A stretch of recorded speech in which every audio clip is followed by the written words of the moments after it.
Hey, my wonderful soy baby. So today I wanted to talk to you guys about the situation that's going on with Campbell's soup.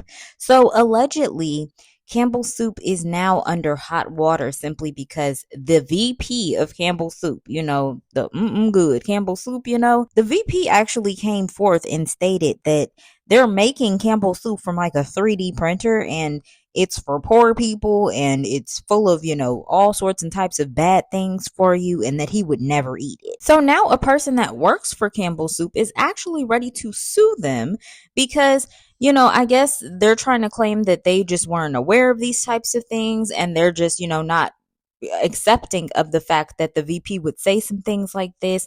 So now they're ready to sue. So it's just a whole lot of going on, you guys. And maybe I may have things a little bit effed up. And it's simply because I grab these clips right before I have to go to work.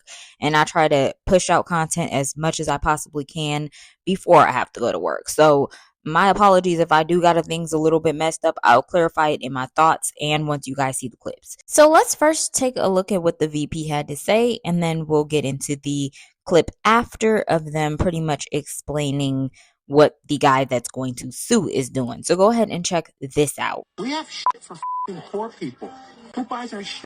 I don't buy Campbell's products barely anymore. It's not healthy. Now that I know what the in it, even in a can of soup, I look at it, look at me, bioengineered meat. I don't want to eat a piece of chicken that came from a 3D printer. You? Wow, so you guys heard what he pretty much had to say. Now, this is the video about the guy that's actually suing Campbell's that was a employee there. This was picked up from the news. Go ahead and check this out. A former Campbell's Soup Company employee is taking legal action against the food giant, and he's making some explosive allegations about one of its top executives. Good evening and thanks for joining us at 6. I'm Ty Steele. I'm Kimberly Gill. Those allegations are now at the center of a lawsuit claiming the company's vice president went on an hour-long tirade attacking the company's products and employees before taking aim at its customers. And the former employee recorded it all. Eric Erickson shares that recording and what the company is saying about it. We have shit for poor people. Who buys our shit? And that's just part of an over an hour-long rant, says former security analyst for Campbell's, Robert Garza of Monroe. I don't buy Campbell's products barely anymore. It's not healthy. Now that I know what the in it, even in a can of soup, I look at it, look at me, bioengineered meat.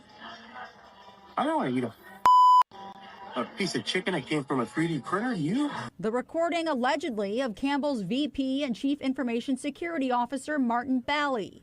He has no filter. Bally, along with another supervisor and Campbell Soup Company, named in a lawsuit filed Thursday. The suit claiming Bally made racist remarks, admits to coming to work high, and Garza fired for coming forward. What do you think about the things that he was saying?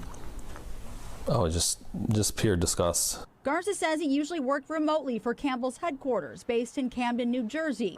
But thinking he'd be discussing his salary with Bally, he says the recording taken in person at a restaurant.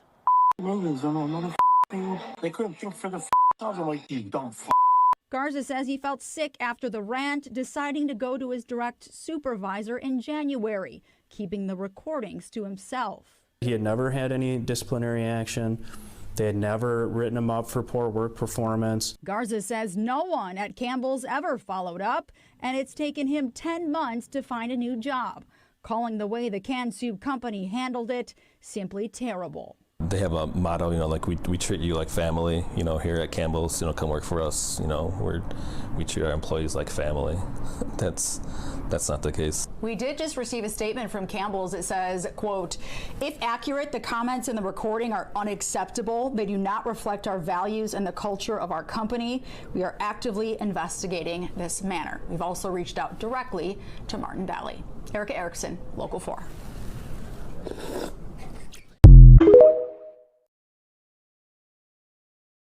So here's my thoughts. Well, that's pretty much one of them that came forth because let's be honest and truthful with ourselves. A lot of these packaged foods that we're eating and, that are literally only $1 or $2. So it's easy enough for us to stack up and get like 10 of them to stack up our pantries. And trust me, it's not to judge those people because I grew up the same way. Like I grew up with my mom buying like 10 packages of these little rice things with, real chicken, and you never seen a piece of real chicken in there at all. But we stacked up our cabinets filled with these types of foods. And this is just pretty much one company where we hear a huge VP actually admitting what it is that a lot of other VPs of companies like Hot Cheetos and, all these other different types of companies are wanting to say, but they can't say it because nobody is going to be, brave enough to record their CEO or their VP saying these things. But that's literally just one company that's actually being ousted because we hear it from the horse's mouth, allegedly. And this is amongst so many other companies that are more than likely doing the exact same thing. And this is what I was referring to from my last video where we were talking about Mike Epps and the whole food stamp situation. These packaged foods that they're more than likely making, like he said, from a 3D printer, where they're able to, just generate Campbell's soup off the spot.